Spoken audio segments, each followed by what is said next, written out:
back to episode 4 of Byrdhouse Crime. I'm so excited for this episode for two very big reasons. Number one, we are doing our first true crime current events episode, which I'm going to be trying and aiming to do once a month, kind of following and discussing current event cases in media related to true crime and conspiracies and things along those lines. And for my other reason that I'm so excited is I have my first co-host, and it is one of my lifelong middle school BFFs. Welcome, Jessica. Hi. So happy to be here. Oh no. Oh no. Why? Oh no. You're doing great. Thanks. You're welcome. I'm just super nervous. Do you have anything you want to say about yourself? Nothing much. Like Ashley said, lifelong best friends over here. Although we're very different, we are into a lot of the same things, especially like current event moments. Yeah, and that's kind of why I want this episode to always have a co-host on it, and we've talked about having you doing this episode with me, which I think would be a lot of fun. Yes. And we can have like other guests sometimes too with us, but I think these topics are ones that require other opinions and discussions. Oh, you totally. wouldn't want to get on here and just, I mean, like, yeah, like listen to current events and stuff, but I feel like it's more interesting to like hear discussion and debate on it, because like none of it's like confirmed or it's still ongoing. So, right. And just the different opinions on it as well, like, and perspectives, honestly, because being a mother myself, some of the stuff that we're going to be talking about, not to kind of give it away, but, you know, you just have different perspectives, like, you know, being childless, having children, and things like that, and even, like, other stuff that we'll be talking about, just interest-wise, like, what we know and what we don't know. Yeah, and I mean, everyone you learn different things through your interest. It's like the paths cross in different ways, you know? Definitely, yes. So like I had mentioned, I kind of gave one away, but a current event that we're going to be touching on is the Ruby Franke, not quite sure what the last name is. There's been a lot of debate. I've heard both. And just how she has come into the media's eye, has been in the media's eye, but on accusations of child abuse. Yeah. So, we're going to do kind of like a quick little touch on her background, which, like, if you didn't know before, you know now. She had the YouTube channel. It was called 8 Passengers, and it followed, like, their family and her and her husband's parenting skills. Mm-hmm. But it definitely seems to be, it was her channel. Like, I don't think her husband, I think he, from what I've seen, because, I mean, I didn't watch the channel until any of this started. Yeah. But it seemed like it was mostly her doing the punishing. Yes. From what I saw. I agree, especially from clips I've seen. I didn't get to see her actual channel. I think they took it down, if I'm not mistaken. Now. Yeah. But so, over this time, like I said, in their videos, a lot of it was their parenting techniques, and over the years that began to raise concern.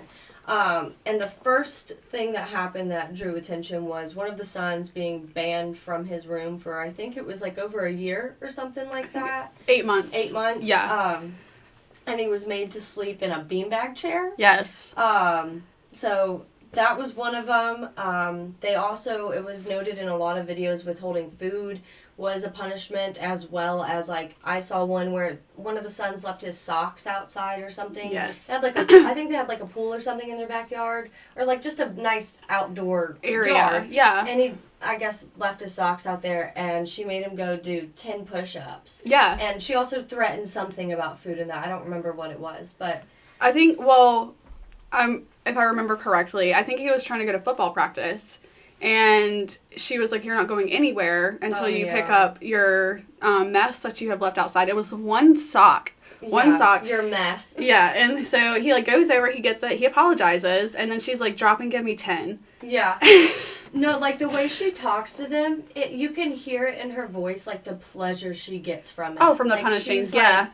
Like, do this for me. Yeah. Look what I can make you and, do. like, I have so much power over you. Like, they're... But, so, that was one. Mm-hmm. I think it's the same son that she made sleep in the beanbag chair was the one that got sent to wilderness camp. Yes, the oldest, her oldest son. I think his name is Chad. It was one of those, like, those don't have the best reputation. No. There's actually been studies shown that, like, they actually make children worse because of the traumatic, like, experience they have going through it. Yeah. So, to, like, some of her smaller children, like, there was, I don't know what this was in reference to, but there's the clip of her, like, holding her daughter's stuffed toy and threatening to, like, cut its head off. Yeah. For I don't know what reason. Oh, because she was cutting stuff around the house, and she said, if you cut anything that is mine, again, your little jaw will be beheaded, basically. And this is a 3-year-old little girl. Yeah. Like, they don't understand that kind of, like, intense punishment. Like, Maybe you're going to destroy. Let your 3-year-old have scissors. Yeah, I mean, there's other parenting options like, I don't you could have you're done. The mom here, yeah. But, like, I don't think 3-year-olds are supposed to have scissors unattended. Because if she's cutting things around the house, that means she's got access to scissors and is not being watched. Exactly, and that goes into watching her do it and not teaching her, like, because if she's 3 and has scissors and you're just letting her go cut stuff, right, then you're just enabling it because she's 3 and doesn't know she's not supposed to cut stuff. Right. Like 3-year-olds don't know. You. They don't know. And, like, not only that, but, like, that kind of goes into, like, the not being watched thing. I saw a clip where she had told her 3-year-old and 4-year-old, or maybe 3 and 5-year-old, that they were to sit on the couch, watch a movie, not move, and she was going to go lay down and take a nap. I'm sorry, but as a parent and having children around that age, or a child around that age, like, no. Did you see what ended up happening with the aftermath? Yeah. So the little boy ended up getting some pineapple. Some juice fell on the floor when he tried to open it. He tried to clean it up, like, which is good for a 5-year-old, like, to even try to clean up that mess. She wakes up from her nap. They're on the couch. She's like, oh, great. Yeah, they were back on the couch. It wasn't like they got up and, like, destroyed the house. He got up, got a snack, and then got back on the couch. He got up because he was hungry. Like, yes. And that's my thing, too, is, like, he got up and didn't listen to you, but they didn't get up and say, like, oh, mom's asleep, let's, like, do stuff we're not supposed... I mean, I guess food was something they weren't supposed to do. Yeah. But they didn't get up and, like, get into, like, trouble or mischievous behavior. No. He got a snack and went back to doing what he was doing. Yeah. And that goes back to the withholding food thing. Like, she would constantly be like, once you finish this, or once I can do this, like, then I will feed you. And if you're not going to do this. One of the older daughters, she was like, no, you're 90 pounds. Like, that's big enough for a 15 or however old. Like, I don't know how old she was in the video, but, like, she made a comment on her age, and I remember she was a teenager, and it was, like, 90-something pounds, and she was like, that's big enough. Yeah, like, you don't need another snack. I was like, what? Yeah. Like, just terrible, like... Yeah, like, so, because of all of this, a petition was made at change.org, excuse me, and was launched reporting perceived child abuse and neglect. Her and her husband, Kevin, after this posted defense of discipline and saying that it was out of context. So basically that this was their parenting style. Yeah. And that, like, if there weren't, like, true, like, if they weren't abusing their children or they weren't malnourishing their children, that our perception of abuse was wrong. Yeah. Because that's not what it was to them. Essentially. And essentially the children were malnourished because once they were found, like, they like, were. This had been going on, like, I think it probably escalated a lot, but it had been going on for, obviously, years. Since 2015. I mean, the YouTube channel started in 2015, so since then that we know of. And she's had, I think, 2 children turn 18 and, like, leave since then. Yeah. Because there's her the 2 daughter oldest, and then the oldest son. The son. Which there's some weird stuff with that too. I don't know. I don't have any notes on that. This isn't about them, but there's some weird stuff going on with that. But I saw something saying that it was just kind of like growing up and that kind of thing. Them being like, they were their closest in age, the same way like these 2 youngest ones are now. Like, so it's like they may have like just had a really good bond. Well, like, trauma bonding. You know, that like, you know, it may look weird, but they have grown up together in this, and that's kind of how you're going to develop, I guess. Yeah, that kind of relationship with one another. But yeah, for sure. Yeah. Frank, whatever. began working at Connections, run by Jody Hildebrandt, and they launched a new channel together in 2020. And they also offered parenting classes together. So we're getting into kind of more the current of events of this, because that was 2022. Mm-hmm. And so between 2022 and now, there wasn't, to my knowledge, nothing really happened other than their channel was just, active. What it was, and active. And then we get into August 30th of 2023 with the arrest. Yes.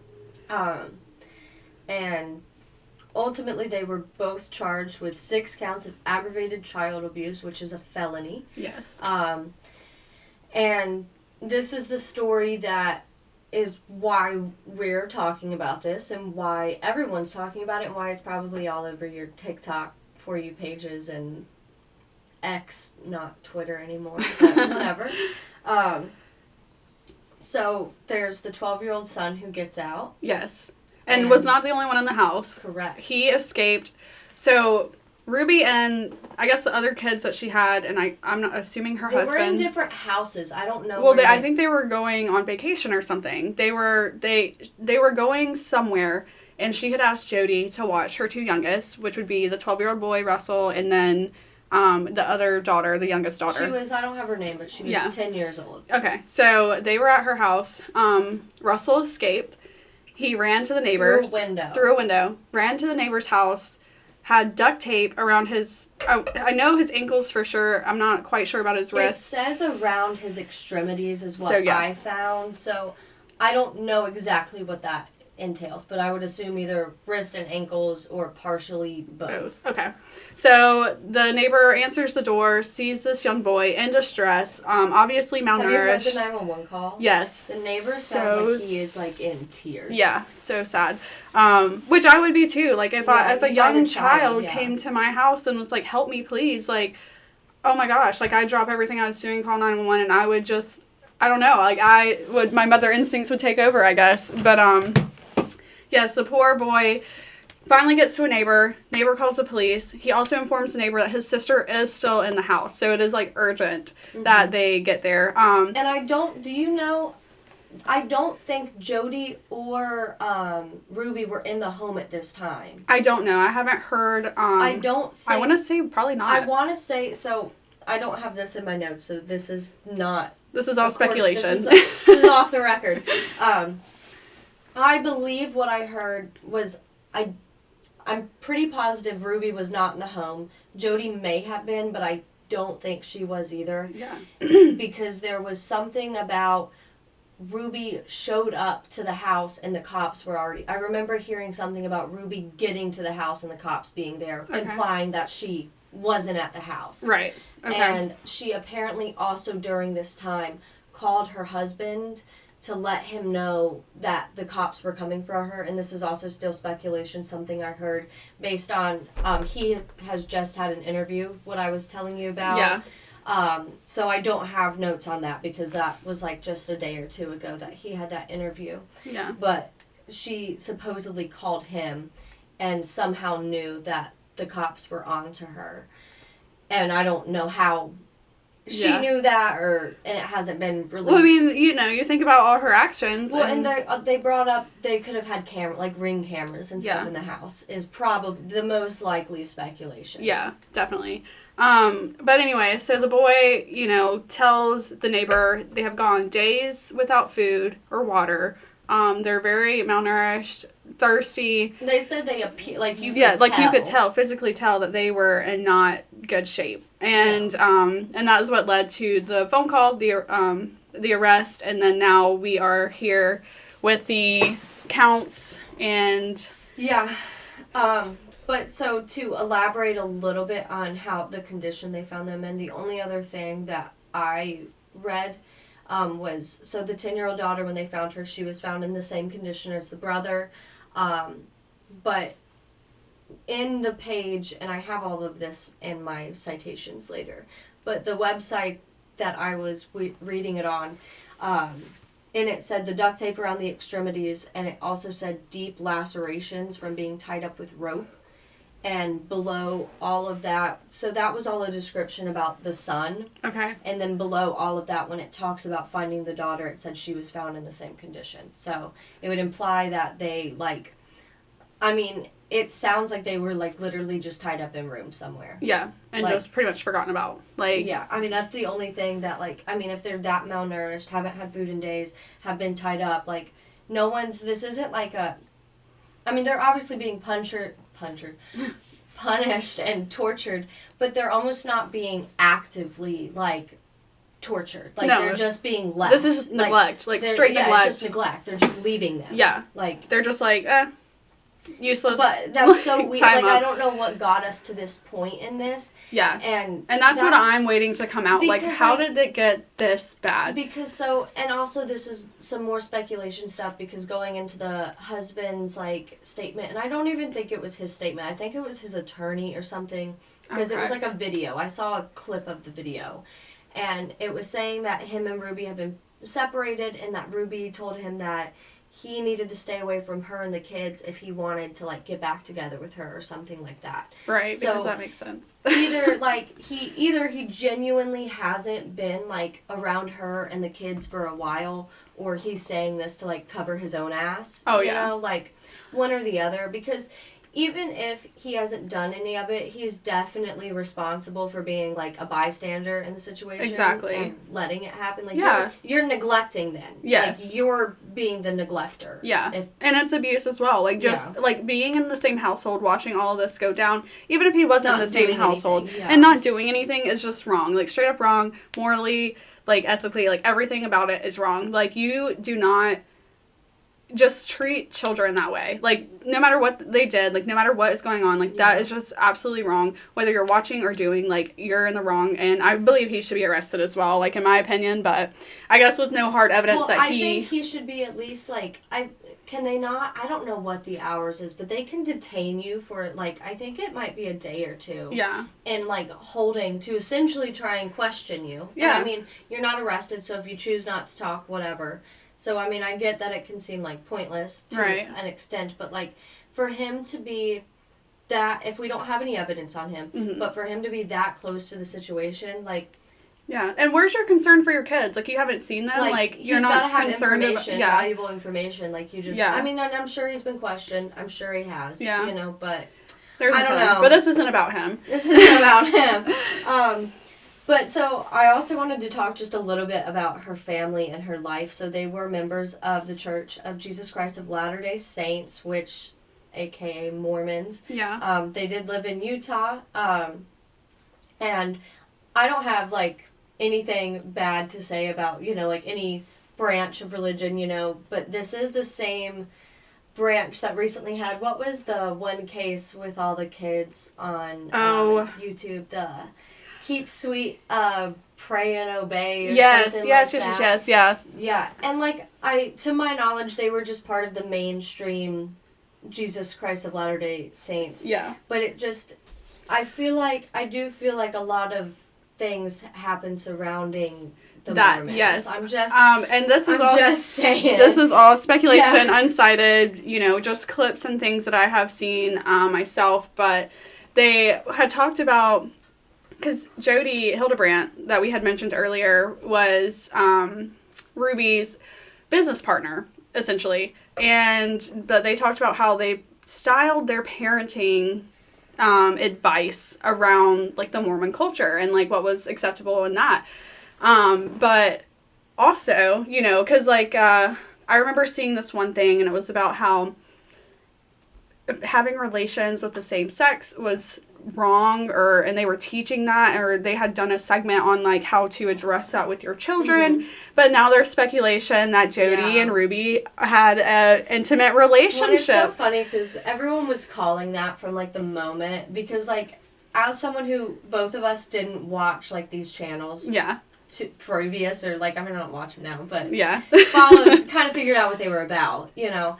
And I saw, like, clips and screenshots of her and Jody, like, sitting next to each other on the couch. I was like, something just feels off. Yeah. Like, something There's more to that than what is to the naked and eye. I think they're trying to claim that or play something with that now, but Yeah. I don't know. This will be a case that we continue to discuss. And like I said, this will be kind of like a monthly episode, so we'll keep up with some of these bigger cases that are still ongoing. And before we close this out, there is one thing else I wanted to say, that there was an interview that came out from a cellmate of Ruby Franke. I heard about this. Yes, and she is basically the one that kind of, I don't want to say confirmed, but rose suspicions even more about the relationship between Jody and Ruby, because she said that during lineup, she was next to Jody. Jody was acting very, to herself, like, don't talk to me. She had said that she had asked her what she was in for. She said, why don't you mind your own business? She looks like such a Karen. Yeah, and, the person that I saw talking about this, they were like, that is total, sociopath mindset, because she knows she's about to go into prison, or jail, whatever, and, she is, warding herself off, because she knows what they do to people who are in for what she's in for, right? And then, then she jumps over and talks about Ruby, because they were cellmates, right? And she was saying how Ruby... They were cellmates. Yes. But she was saying how Ruby was only concerned about Jody. She was like, I wonder how Jody's doing. You talked to Jody? Tell me what happened. What did she say? I can also see her being, the follower, the little puppy dog. Oh. And then they had somebody else in the cell who wasn't doing well. And she said that Ruby had, started mothering her. And so the woman, she's, started mothering her and, would tuck her into bed and, make sure she was okay. Because I think it's, a praise kink or something. Yeah. Or, you need the power of someone needs you. Well, and she said, these are very narcissistic traits. Yes. That Ruby is, showing. She's, she's the caregiver. She's needed. She needs to be needed. Yeah, exactly. She needs to have that power over somebody that, well, I did this for you. What are you going to do for me? Yeah, she likes to baby you. Yeah. I don't know. It's just so crazy. So crazy. But yeah, like I said, we'll keep, this will be one of the ones that we continue to talk about, and we'll follow the updates on where it goes and whatnot. And there's actually a few cases. We'll talk at the end about kind of some things I want to do in the future. But we'll save that for the end. Okay. Our next topic is kind of going to go back for our history nerds a little bit here. And we're only going to briefly go over this because there's been some new information come out, which is why we're covering this. But we're going to kind of do a quick spark note and just the logistics on the JFK assassination. And like with every episode, I'm going to have my sources in the description. But I, with this, want to point out that everything I'm about to say is from the National Archives. And I actually forgot to pull that up on the internet, but that's okay. It's pulling up. And I've got my notes in front of me. But so the current fact that we have on the Kennedy assassination is that he was struck by 2 bullets that were fired from above and behind him. One bullet hit the president near the base of his neck, right of his spine, and exited the front of his neck. The other entered the right of his head and exited the right side of his head and was ultimately, the shot. We've seen it. And so that is, like I said, the current fact that, if you are in school in America, that's what you learn. If you Google it, that is the current fact, and that is by the one assassin, Lee Harvey Oswald, is the current, Theory. Or, current fact. Current fact. It's a theory.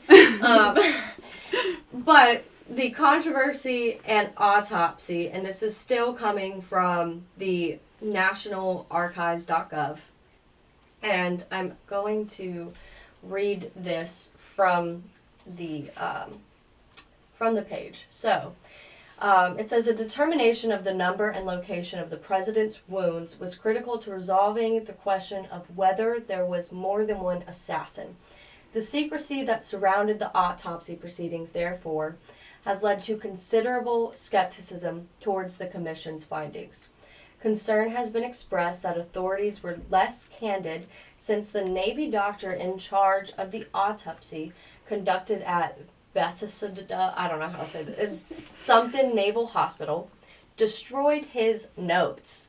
And when the Warren Commission decided to forego an opportunity to view the x-rays and photographs or permit anyone else to inspect them.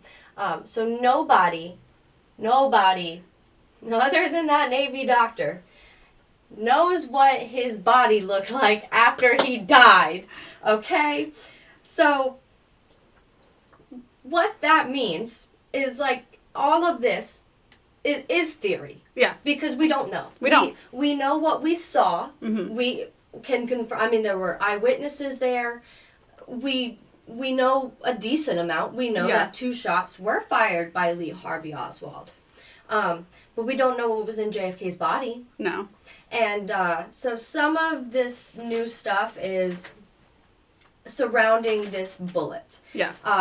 And so the first thing I want to talk about before we get into that is the theory that this supports.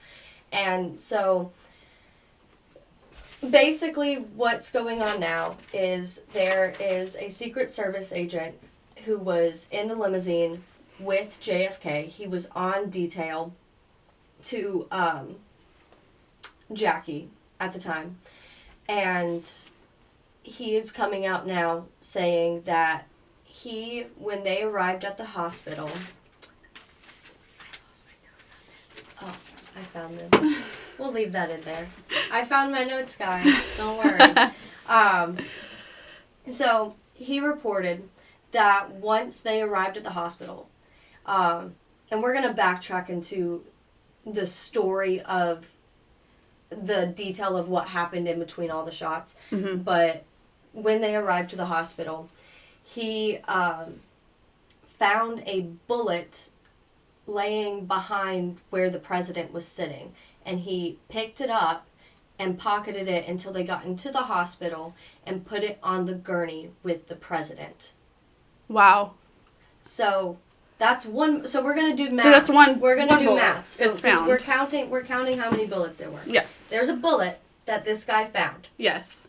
This 88-year-old ex-Secret Service guy that was detailed to Jackie Kennedy. Yes. Is reporting that he found a bullet in the limousine or motorcade, whatever it was, with JFK, put it on his gurney at the hospital. And then, what we know about how the autopsy and stuff went. Yeah. Like, obviously that hadn't happened yet. He didn't know any of that was going to happen. He thought he was putting that on there and they giving them everything that they needed. Giving them the evidence. Yeah. And now that evidence is gone. Right. Interesting. Because that would essentially disprove what is the magic bullet theory. And the magic bullet theory is that the shot that went through Kennedy's back also traveled through the front of the car into Texas Governor, I think it's O'Connelly is his name. Yes, Texas Governor Connolly. And it travels through his wrist, and that bullet stays in his wrist. So the 2 bullets in the fact, going back to that, the 2 supposed bullets that there should be are the one in Governor Connolly. Yeah. And the one that blew his head off. Right.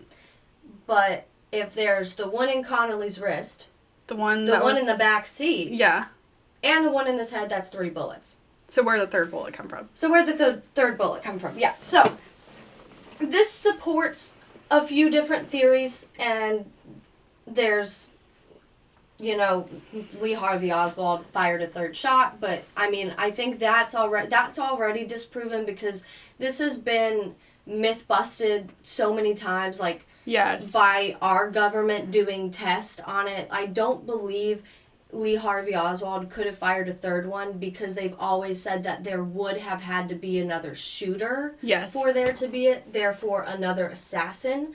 So it supports the theory that there was another assassin.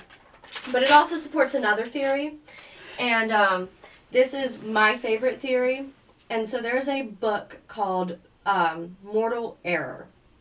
And we're actually going to jump over to This is actually just its Wikipedia page, just to let y'all know. I know Wikipedia is not the best thing, but it's a book, so I mean, I feel like it's only gonna, so much, there's only so much.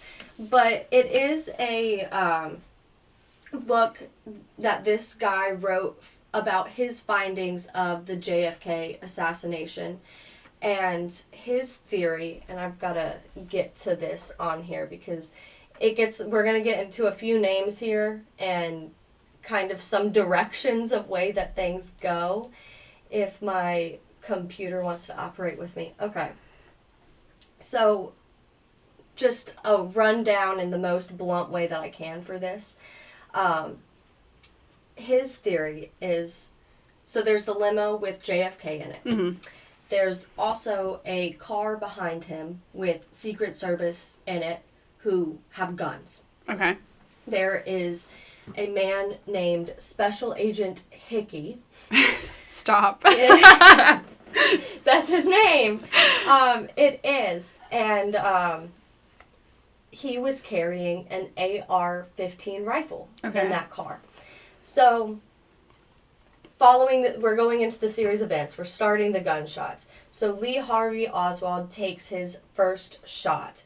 And this first shot, I believe, is the one that is supposed to hit, like, the back and the wrist, I guess. Yeah. Let me find where this is at in here. I'm sorry, y'all. This is... Please hold. Please hold for technical difficulties. Because I want it to go. I don't want to, like, jump, obviously, right now. That would not be the time to do this. Yeah. So, okay. The first shot, I lied. But see, this is why we hold, to get the facts straight. Right. Because if I had just presumed, then we would have been listening to a lie. That is correct. Aren't you glad we're not listening to a lie now? I am. So, the first shot was fired into... Well, this is the theory, okay? So, this theorizes, because I actually think what I was saying is the fact, the quote-unquote fact of, like, the first shot would have gone through him, Connolly's second shot would have been head. So, yes. Yes. So, this theorizes that the first shot missed and was fired into the street. And at this time, Hickey, so one of the guys in the car behind him with the AR-15, begins to... Well, he doesn't have it yet. He has access to it. Begins to reach for it at this time. Is noted to take the safety off. And all of this book right now also, what this guy wrote, it is theory. But these points about, like, Hickey reaching for the AR-15 and taking the safety off, that's not theory. That's stuff that we know. He wrote this book after doing research on the assassination. Right. So, like, this is his, like... This is what I found. Yeah, and, like, this has gone on to be, like, I talk about this later. Before this was a book, this was published in the Baltimore Sun in 1977. So, like, this was not a new theory when this book, I think, came out in 1999 or something like that. Yeah. But it wasn't a new theory. And he's not the only person that believes it, and he may not have even, like, I mean, I don't know the whole details, but, like, this isn't just a solo book, and it's not just a crazy out-the-window theory. Like, there is truth to his findings in it, I guess is what I'm saying. So, like, the thing about the AR-15, all that we know happened. So, Hickey is reaching for the AR-15, takes the safety off. At this time, the second shot is fired. This would be the one that goes through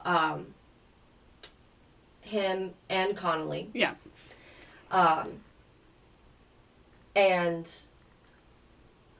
at this point in time, the limo with JFK in it begins to speed up. Right. To drive away. Naturally, yeah. You know, he's been shot twice now. He's injured.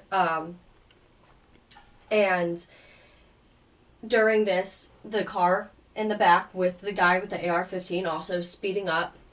It's believed he fell back due to the trajectory of speeding up. Right. And all of this, again, like, this is what we have video of, is, like, in his assassination. Like, we see the car speed, like, we watch it speed up. Right. Notably. Like, if there ever was video of the car behind him, I don't think we have it. But if that happened, you know, and he fell back, it would make sense that that could very easily have been the shot that killed him. Shot him in the head. Yeah. So that is that theory. That's the theory I like to support with this. But I mean, whether or not it's that one or not, this guy, Paul Landis is his name, is the former SS agent who witnessed his death from the limo, and supposedly took the bullet, put it on the gurney, whatever, that whole stuff. Is this the same guy that you were telling me about that tried to come forward with, like, information and was told... So, I don't remember. It might be. So, this is an off-the-record thing. Yes, this is an unresearched topic. This is something the podcast I listen to, and I've mentioned them here before. Okay. Last podcast on the left. They talked about it. So I don't remember if it was this guy or not, but it was in their episode where they were talking about this. Okay, all right. But basically what it was someone had came forward in the 90s with, like, information. And it might have been the guy that wrote the book or something, because I think he got, like, a lawsuit for it, too. Like this book was a big deal. Like, this theory is, like, pretty widespread in the community of this kind of stuff. Yeah. So... essentially, though, what happened was some guy in the 90s was, like, trying to come forward with information about a third bullet or something to do with the assassination of JFK, and the bullet in his head, I think it was, they were saying. Because, so, why it's so interesting that we don't have his body and why this supports that theory so much as opposed to, like, it just being another assassin is because if it was the SS officer or agent, sorry, this isn't Nazi Germany.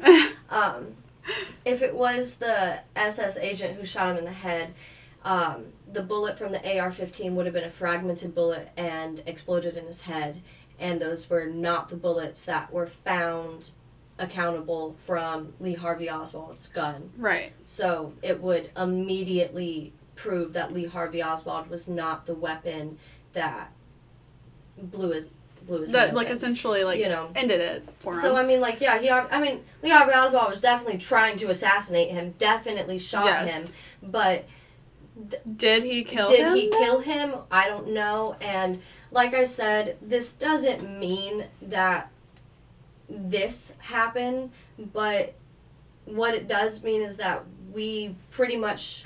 If this guy, Paul Landis, is correct, then there are 3 bullets. Yeah. There are 3 bullets. Yes. And with the information that we know about the secrecy surrounding his autopsy and that we don't know the bullet that was in his brain, all of those reports and notes are gone. All of that is really suspicious, and it would make a lot of sense why they would want to hide that. Right. You know? Because that was, like, my next question. So, like, why would the Navy doctor destroy all those? Like, obviously not on his own terms. I would believe, you know, like... Yeah, so, and that's pretty much so that's the story. That's what's going on. That was a lot. That was a lot. But... a lot to unpack, though, a lot to unpack with it. But so, obviously, if they found that, they're not going to want... for no reason, they're not going to want the public to know that it happened. Of course not. They don't want us to know anything. No. Yeah. No. But if they let us know that happened, then all of a sudden even though it's an accident, we're the ones who killed President Kennedy. You know, right. And like I said, this is not my JFK episode, so everything I'm about to say right now is just purely off of, like, my just base knowledge on this and what I've heard and, like, podcasts and stuff that I've listened to and the information I've retained. Yes. But I guess, like, these Secret Service guys, the one who, Hickey, if he's the one who supposedly did this, Hickey was apparently a new officer, and apparently a bunch of the senior officers went out and got, like, plastered drunk the night before. So this would just make the CIA look really bad. Yeah. Is honestly one, like, I just hit my mic, sorry guys.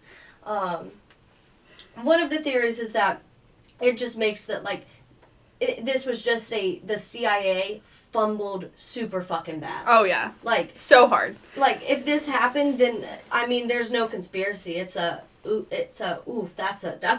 yikes. Yeah. That's a big yikes. Because, I mean, they've never found other shooters. No. But they do, now, the Wikipedia page again for JFK, I'm going to put that in the link for this because it was just honestly really interesting to scroll through. There are so many theories. There's, like, unaccountable people or people that are found, like, we can't account for after the assassination that we have pictures of that were, like, dressed with, there's, like, an umbrella man or just a bunch of weird shit surrounding it. And that's, like, the other thing. There's just so much weird shit surrounding it. But, like, it is theoried that if that third bullet came from the Secret Service agent, like, it was an accident. Or was it? Oh. It's theorized. So in this theory, it's an accident. Right. There are plenty of theories that the CIA wanted to assassinate John F. Kennedy. Now, if you want to go from that angle, it's far more likely that he was shot by someone else outside, another assassin. Right. But like a in the CIA crowd. assassin. Because that's why the behind bullet is the one that blew his head off. Right. And the Lee Harvey Oswald bullet came from the side, and the limo hadn't moved past enough. So, like, the trajectory of that already, like, I remember learning about that in school, how, like, the trajectory of, like, that bullet didn't really make sense, and that's why there was conspiracy over how many shooters there were. But, so I think if the CIA did it intentionally, I think it would have been someone outside of the vehicle. Not in it. Correct. And shot him in the head. Yeah. But okay, it I mean, also like, that would makes be really sense, convenient that, like, there was just so happened to be another assassin there too. Yeah. Unless they, like, hired him, but that's a whole thing too. Like I said, we're not doing all that. And then Lee Harvey Oswald was assassinated. Yeah. By Jack Ruby.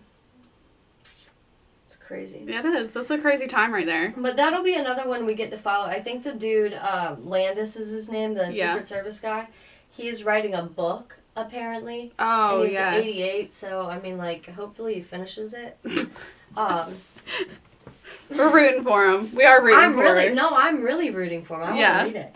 But, so hopefully we'll get some new information on that, because that's really interesting. Well, just to, like, have a book of someone who was there, who was, like, a part of it, like, that would be just an interesting read in general. He's apparently, like, traumatized from it. He said, like, anytime JFK comes up, he has to, like, leave the conversation. Like, really? He can't be around. Wow. Yeah. I mean, that makes sense. Yeah. Like, that is a traumatic... Well, and I guess, like, like, one of the articles that I was reading about him and why he's just now telling us this is he said that it's haunted him his whole life. Right.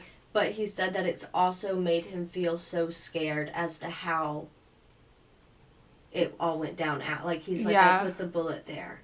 And no one ever said anything. Like, he's like, I didn't think... Like, you know, he's like, I didn't think I had to tell anyone that. You know, like... Right.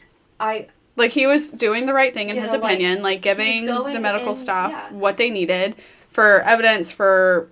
you know, sizing bullet holes, whatever the case may be. Trying I mean, to he figure did. Out where it came from, and it's just never accounted for again. That's like, so wild. I'd be like, hey, did anyone see that? Like, I'm like, so I did place a bullet on that gurney. On that gurney. Like, not here anymore.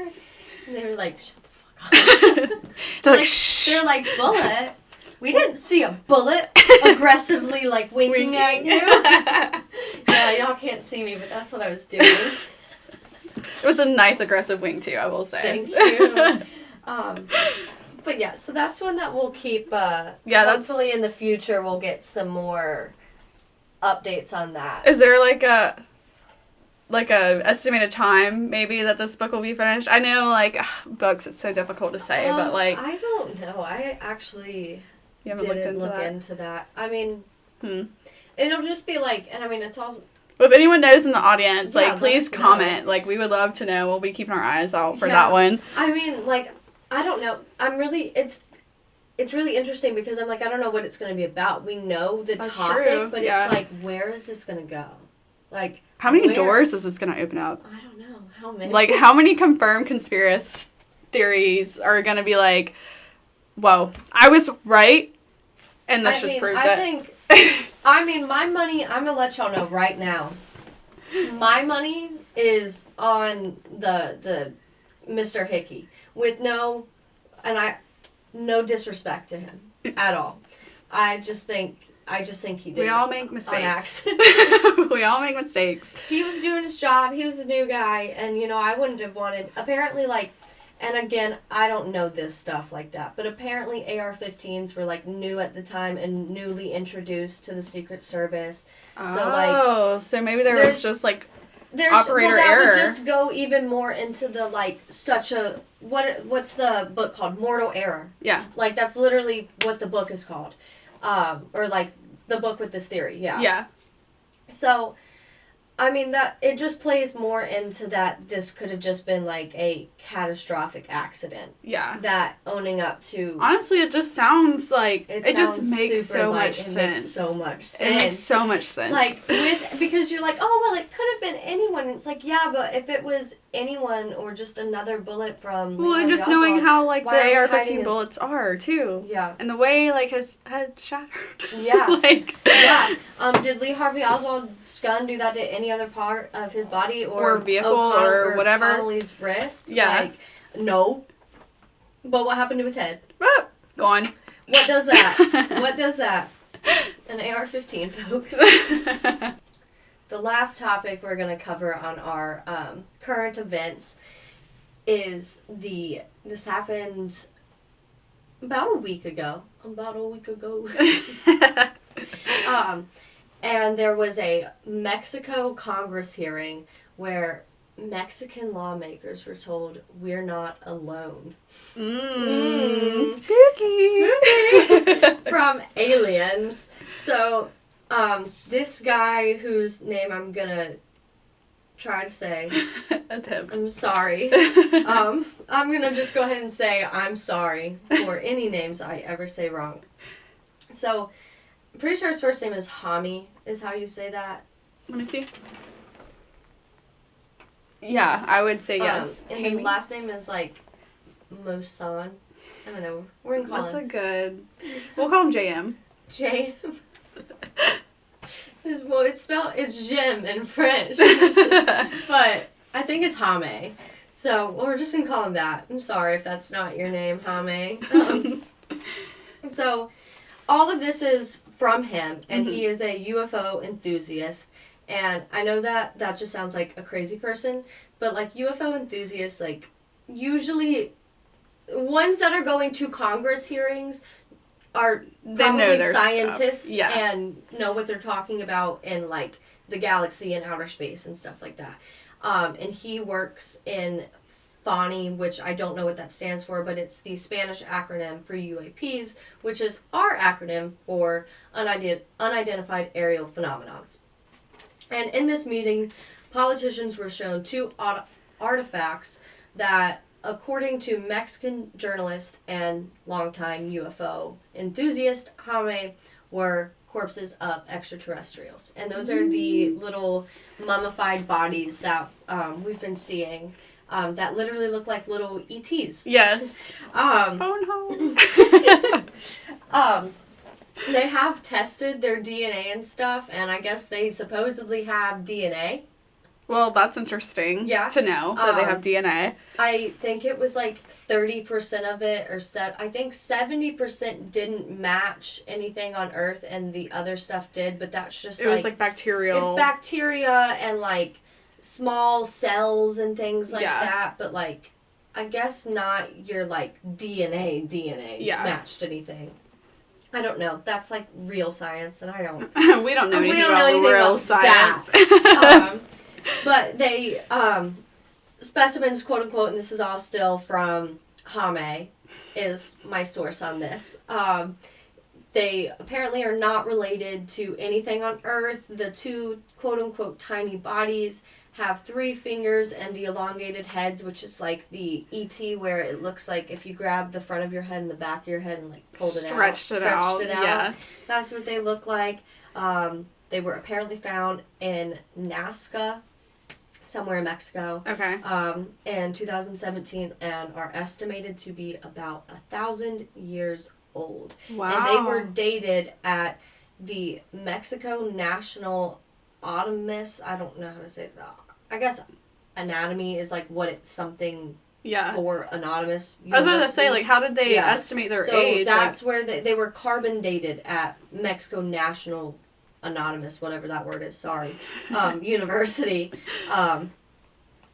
So, I mean, I don't know, but then again, this is all, like, I don't know how credible any of this, I mean, it sounds credible. It does. I don't know how credible. I don't know what the... I mean, because you can... This could be a university that's been there for 6 months, or it could be a university that's been since Mexico's, like, current, like, modern society, you know? Right. Like, it could be a Harvard. I don't know. Yeah, we'd have to do more research on the university, but, like, for credibility reasons. But also for it to be at a Congress hearing...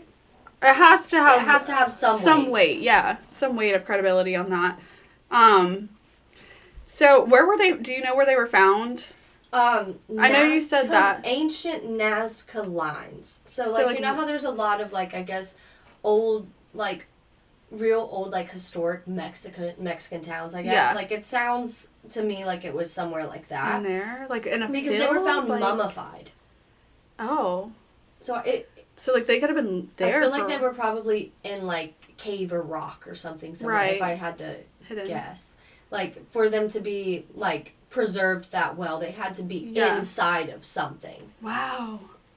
So, yeah. But, I mean, I don't know. Like, what do you... Like, they made a statement, like, I think this is the first time extraterrestrial life has been presented in such a clear demonstration. Like, and I mean, obviously, but, like, what do you do with this now? Right. Like, and I mean... And, like, why is it all coming to light now? Yeah, because, so something else, the U.S. just released, like, our hearing and stuff, and, like, I have a ton of opinions on that, too, honestly, and so my bottom line, I guess, on aliens, not just this, I believe in aliens, but I also believe that if the government is trying to tell me something, that they're trying to distract me from something else. Absolutely. So I'm like, I believe in aliens, but I don't know if I believe in the government's aliens. Yeah. But I don't know, because these guys were also called whistleblowers, but that could also be part of, like, you know, the cover-up of call them that to seem like they're going against the government coming out. So I don't know. But, like, I believe in this stuff. It's just when it's presented like this, it's always like, is this... There's so much speculation there because of, you know... That's when you reach, like, the extra conspiracy theory, when you start conspiracizing. You're like, yeah, well, I believe in aliens, but now that the government's telling me they're real, I don't. You're right. It's like, well, I do, but just not what you're telling me. Mine are still real, but whatever you're trying to say is just a cover-up. Yeah. Like, you might know about the real ones, but you're not telling me about the real ones. To keep me from knowing about the real ones. Yeah.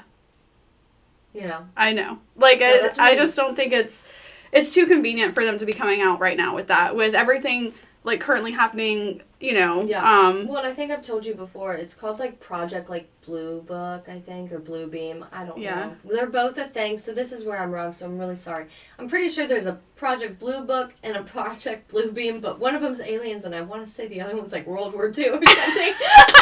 So, sorry to whichever one's not aliens. That's not the one. But anyways, it was, like, a book or theory that came out in like the 80s or 90s basically saying that the government was going to tell us aliens are real, but they're going to use it as a distraction, and they're going to use it to turn off technology and kind of use us all to unite and do all this stuff. And how fucking crazy is that? Because there's all this stuff about the internet and like us using that and stuff. So that's all over my like conspiracy theory TikTok crazy self's page right now is what I see.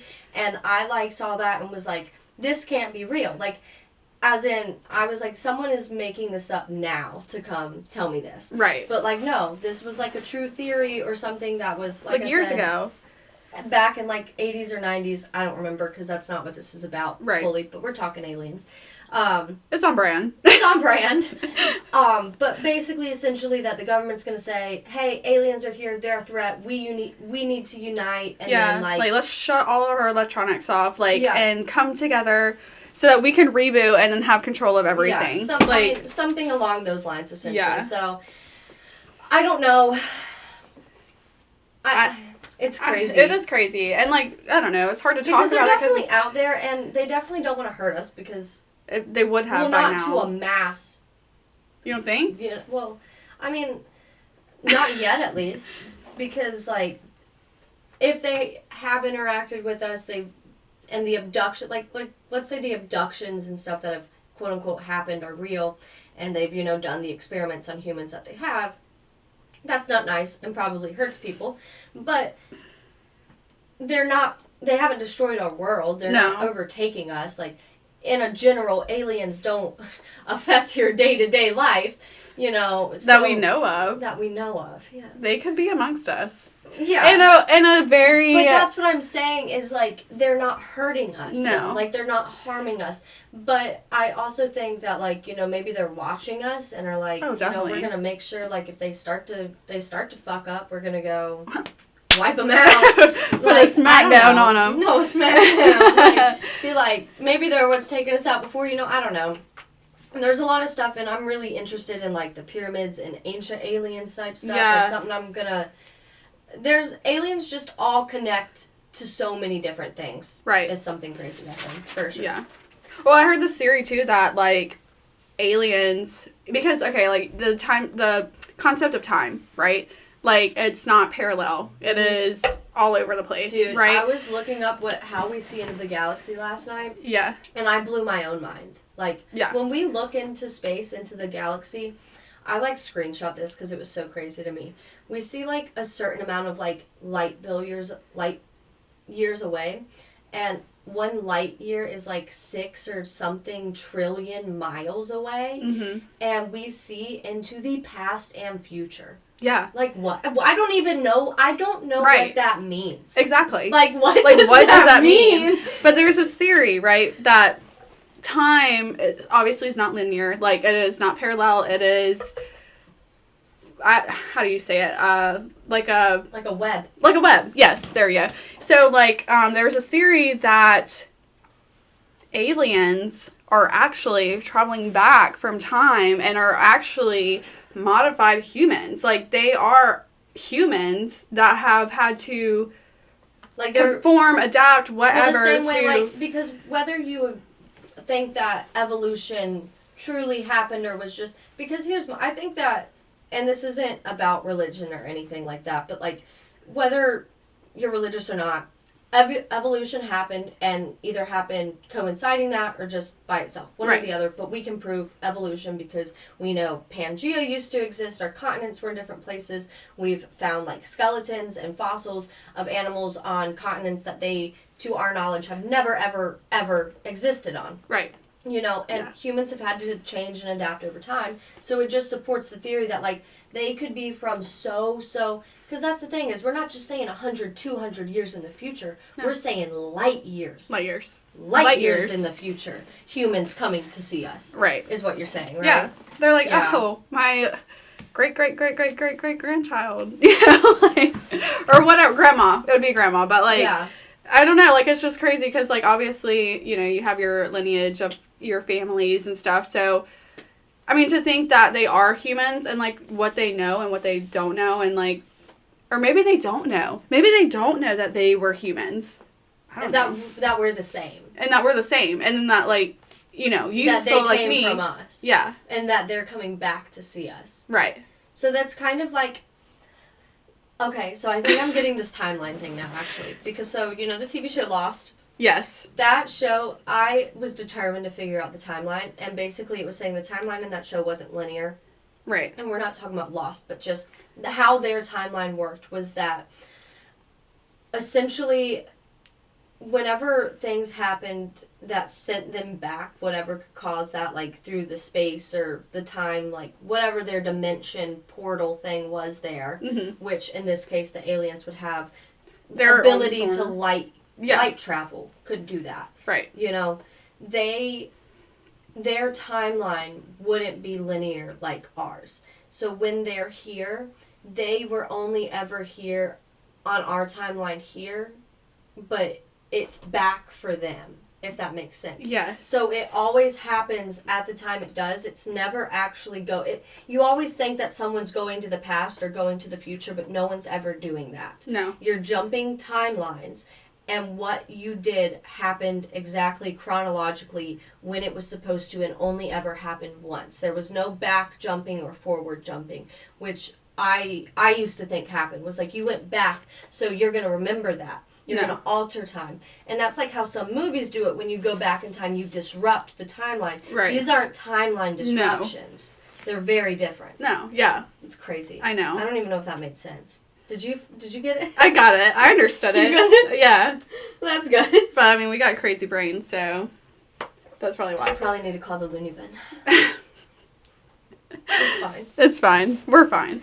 But anyway. But yeah, that's what's going on with the Mexican aliens, and aliens are always relevant, so we'll talk about them later. Sure. All right, so that concludes our first true crime current event episode.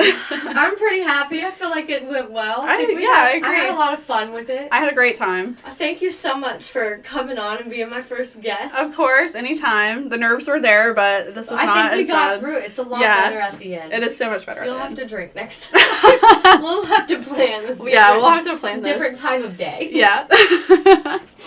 But, yeah, like I said, this will be an episode I want to do once a month, and I kind of teased some things that are going to be upcoming that I want to talk about. So right now, I'm only doing one episode a week, so these current events will only be once a month. Something that comes out tomorrow on Netflix is part 2 of The Murdochs. Yes. So that'll definitely be something we get to go and talk about then in a month, because that's like a case that just happened. And honestly, like, there's still a lot of conspiracy surrounding it, even though, like, it technically ended. Yeah. Like, I watched the whole trial thing. It was before I started any of this. Yeah. But that'll be a really fun thing to get to cover now. Yes. What's going on with that. I don't know if it's exactly about this, but they supposedly exhumed and reopened the case on, I can't remember his name, but it was the boy that was running. No, he got beaten. His car broke down, and I think he called some guy to help him. And whether they were together or told Buster and the friends, I think is how we get to his death. Yes. But he's on the side of the road, I think, essentially, and calls for help. And is he just found on the road? Yeah, I believe that they moved him to the middle of the road to make it seem like he was got hit by a car. Yeah. Yeah.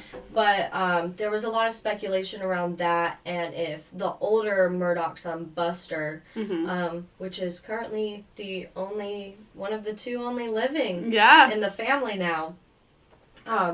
But we'll probably do a quick rundown on that case, too, because refresher. I think we both have theories on the murder of the mom and the son, for sure. Yeah. I mean, the boating accident that they cover was crazy. We'll get into. There's a lot to get into with that. But where it's going now will be really interesting, because it has to either be that they're reopening the boat stuff, or that they're talking about the case Buster was involved in, maybe both, because they've obviously, the dad's in jail, so that's done. So it has to be one of those 2. So we'll get to cover that after we get to watch that tomorrow. I'm excited. But again, thank you guys so much for listening to the 4th episode, and I will see you all in a week.